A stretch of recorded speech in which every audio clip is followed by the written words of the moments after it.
mga palangga, gandang gabi. Tara, tayo na magluto na naman po ang ating ulam ngayong hapunan.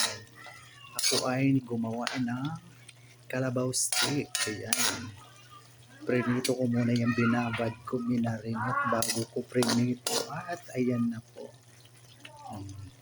Pakuluin na lang natin. Ayan ang kanyang sauce, ang pinagmarinitan ko. At palalambutin pa natin ng konti, guys. Yan.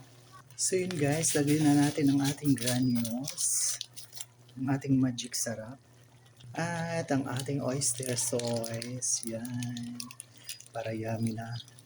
Para tuloy-tuloy ng pagkulo. So yan. So yun po guys, kunting kimbot na lang, luto ng ating ulam na kalabaw steak. Kaya shout out sa mga nanay dyan na busy rin sa kanilang kusina sa mga oras na ito. Ayan. Tayo rin mag-prepare ng ating ulam na naman po ngayong hapunan. Pakukuluin ko pa po yung konti para mas lalong masarap at malambot. Kaya shout out to Ma'am Flor Avina. Ayan. To my dear friend Emily Mayer Valieta. Ako ay gumawa ng kalabaw steak, friend.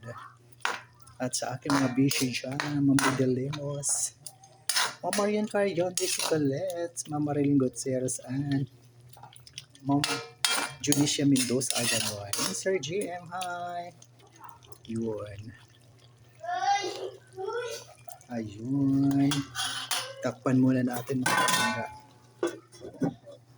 So yun po, buksan natin. Ayan, kulo na siya guys. Ang bango na. So yun po. Ayan, maraming salamat sa patuloy na pagsubaybay palagi sa aking mga mamunting video sa Ramil Have Your Own Vlog. Thank you so much for watching, sharing, follow, and like. Love, love, love. God bless us all po. Ayun, pwede na tayo maghapunan mga palangga.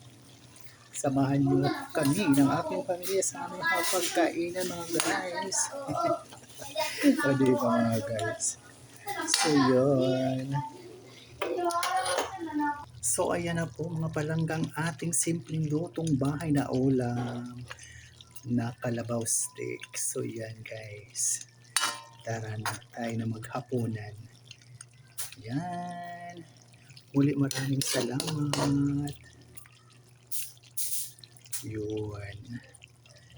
Ready ng hapagkainan. Tayo na maghapunan. Off na natin. Yan. Shout out sa mga ka-farmers vlog. Ma'am Billy Lauchinger. Hi. Shout out din po sa iyo, ma'am. Ma'am Iligna Marasica na Ma'am Melinda Calisti. Hello, Ma'am Flor Avina. Kain na po tayo. Bye.